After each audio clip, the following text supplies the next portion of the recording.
Vilnius, Lithuania, January 1942. Snow covered everything, the rooftops, the trucks, even the silence. The kind of silence that hides things. Sergeant Anton Schmid, age 43, stood in the middle of it, boots sinking into ice, listening to the hum of generators outside the military depot. He had been in Vilnius for barely 2 weeks.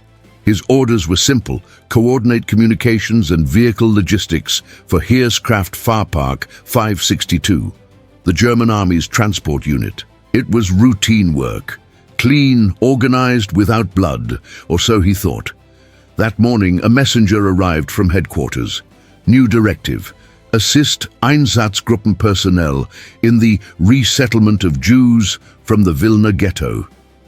The words were cold, administrative. Resettlement.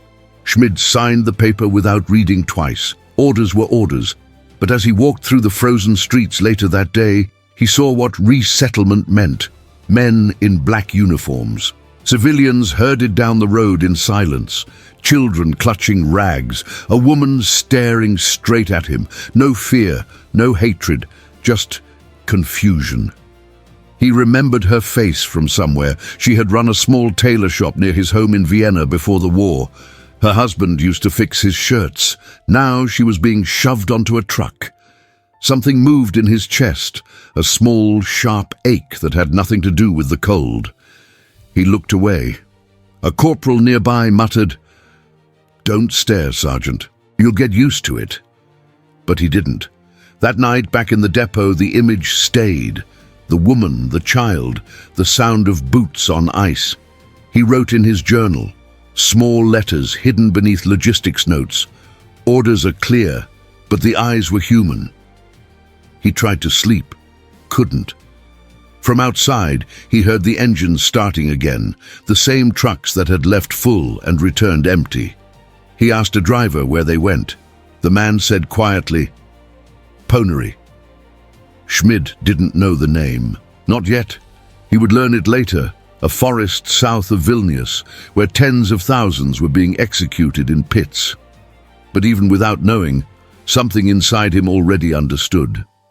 The next morning he stood by the trucks again, signing another shipment list.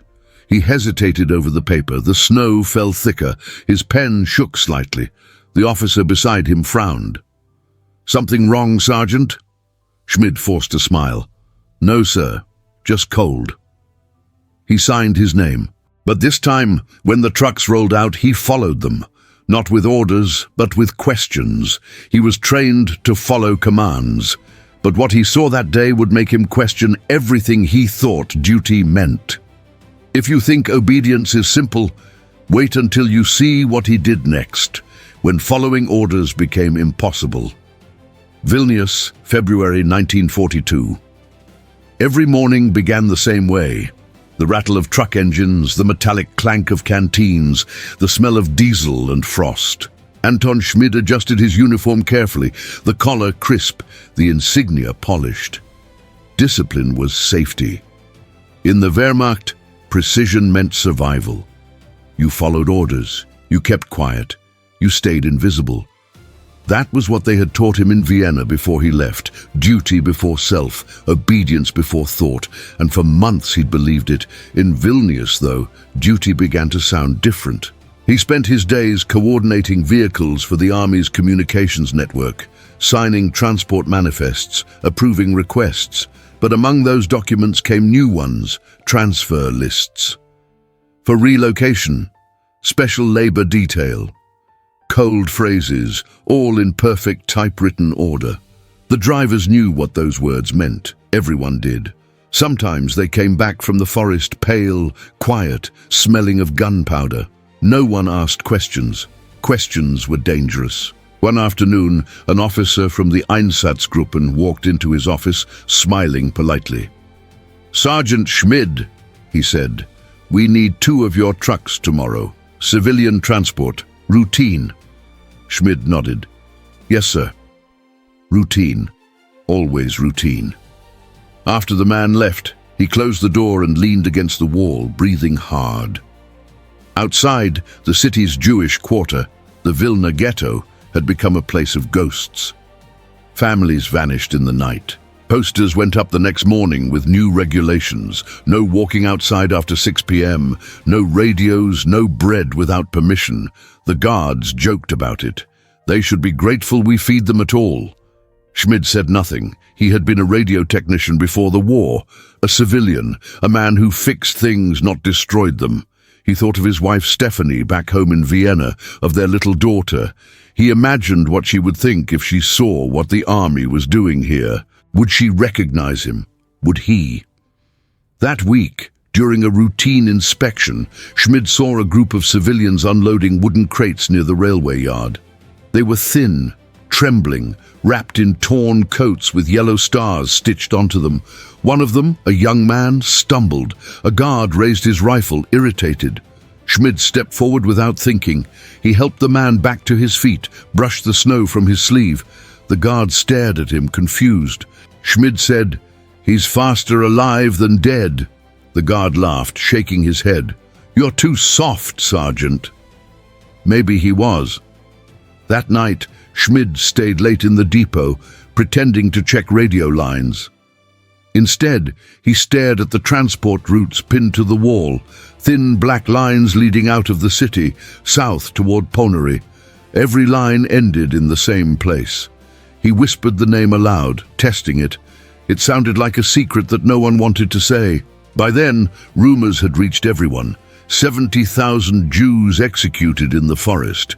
The soldiers spoke of it like weather, something inevitable, something distant. But for Schmid, the distance was gone. He'd seen their faces, he'd shaken their hands, and he knew now what those trucks carried. He began to think of the depot differently. It wasn't a place of order anymore. It was a machine, one that ran on silence. The next morning, as he walked through the courtyard, he made a quiet decision. If the machine needed his hands to work, maybe he could use them for something else. In a world where obedience meant survival, one soldier began to wonder what it would mean to disobey. If you've ever thought one person couldn't make a difference inside a system built for cruelty, wait until you see what he did next. Vilnius, March 1942. The frost was beginning to melt. Mud replaced snow, and the smell of damp wood mixed with smoke from the barracks. Schmid stood by the open door of the motor pool, watching steam rise from the trucks. Inside one of them, hidden beneath tarps and empty crates, 2 people waited. He could hear them breathing, a woman, maybe 30, a boy no older than 10, both trembling. He'd met them the day before at the warehouse, civilians forced to repair army uniforms. She'd begged him in broken German to help her find a way out of the ghetto. He'd said no at first, but that night he didn't sleep. He saw her face every time he closed his eyes. By morning, he had made a plan. He told his men the truck was heading east to deliver spare parts. No one asked questions. They were used to Schmid's improvisations. He always seemed to know how to fix a problem, how to keep things moving. He hoped that skill would save them all today. When the gates opened, he drove himself, hands tight on the wheel, heart pounding so loud it filled the cabin. The woman and boy stayed silent in the back. At each checkpoint, he saluted. The guards waved him through. Routine, always routine. An hour later, he stopped near a small village. A local farmer, part of a quiet network of resistance, waited with a horse cart. Schmid helped the woman climb out, pressed food into her hands. She looked at him, eyes wide with disbelief. He whispered, "Go, schnell." The boy hugged his leg once before running. He didn't look back.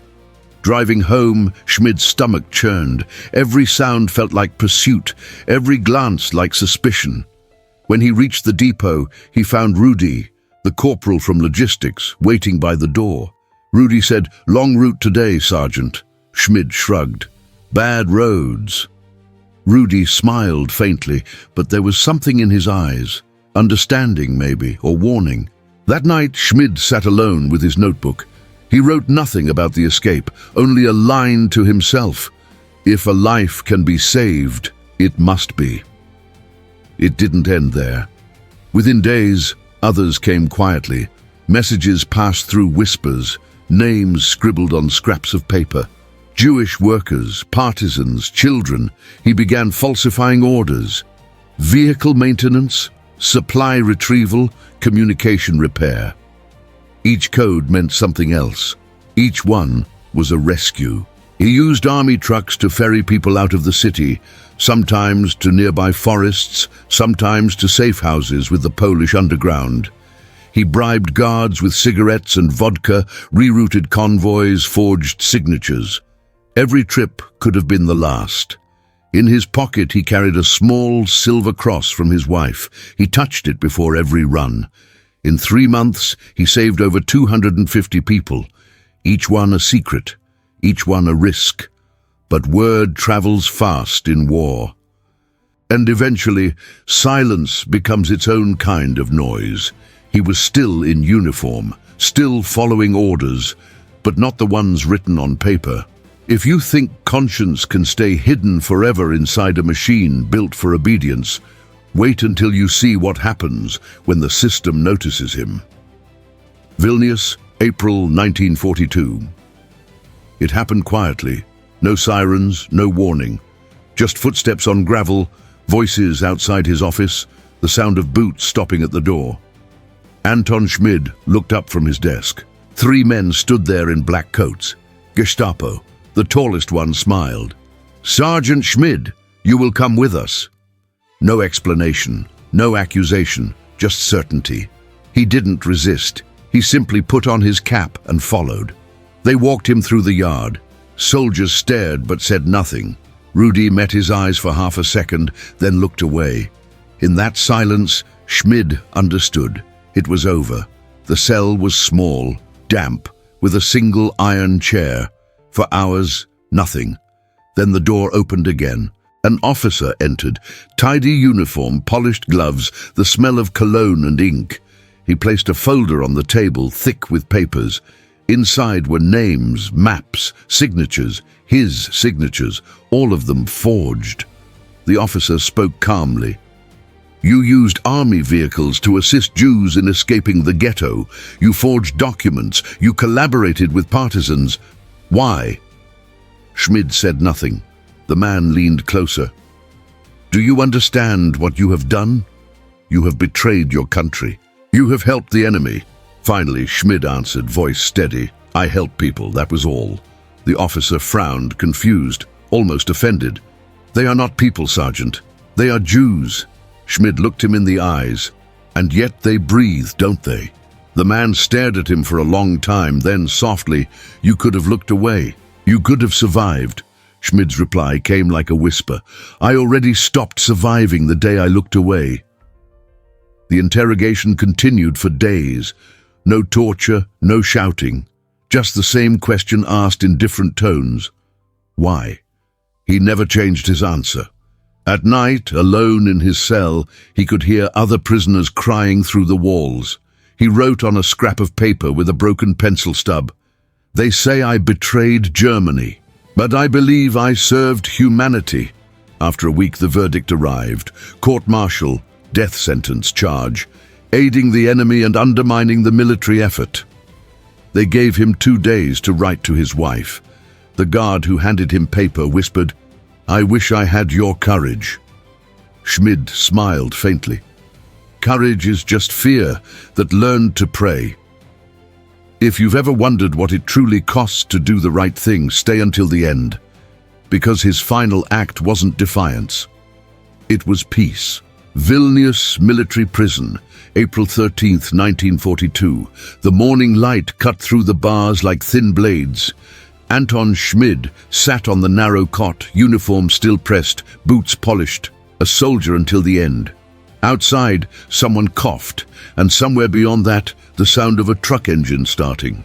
The irony wasn't lost on him. The same kind of truck he once used to save lives would now carry him to his death. He had been found guilty of aiding the enemy and undermining German authority.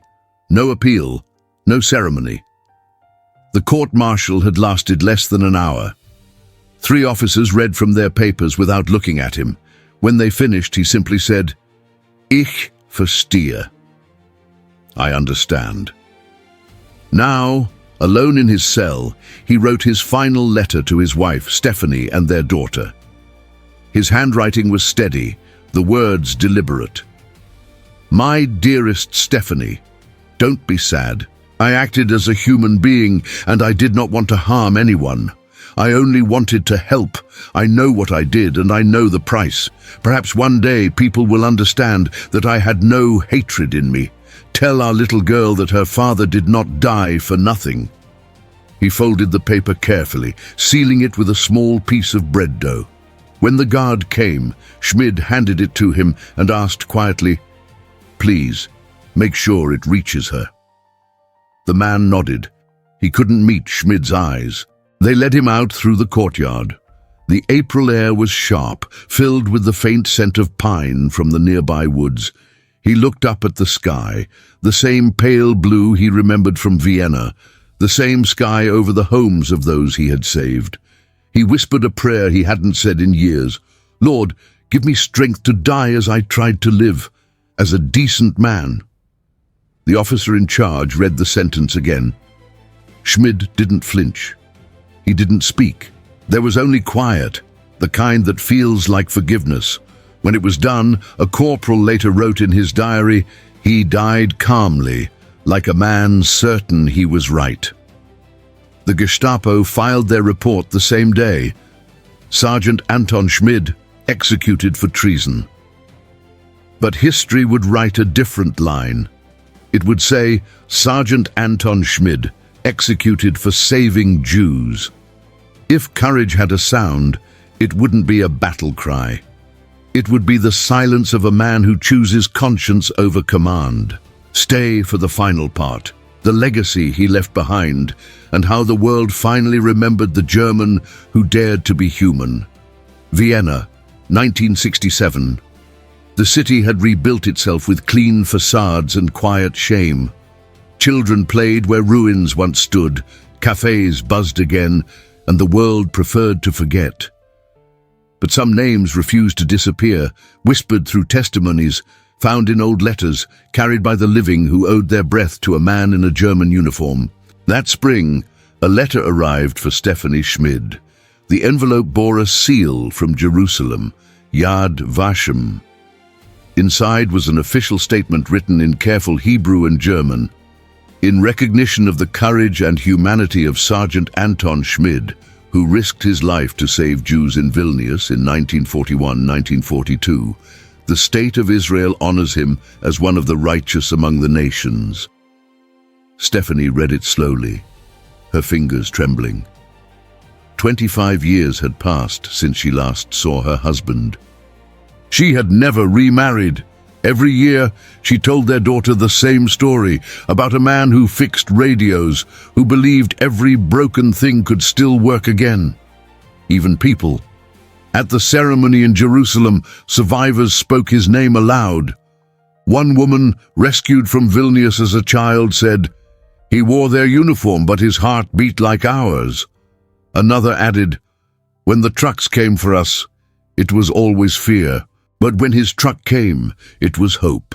His name was carved in stone, Anton Schmid, 1900-1942, among thousands who chose conscience over command. Beneath it, a single word, just. The narrator's voice could almost be heard over the wind moving through the pines near Vilnius, where the snow still falls in April. He was no hero by design. He was an ordinary man who looked at extraordinary evil and said no. He didn't fight the war. He fought the moment, and he won it. For decades, the army he served tried to erase him. The state he died for forgot him, but the people he saved remembered, and that memory rebuilt his name stronger than any empire. If you ever walk through Yad Vashem, you'll find his tree there, tall, quiet, bending slightly in the wind. The plaque beneath it says nothing about ranks or battles, just a name and a year.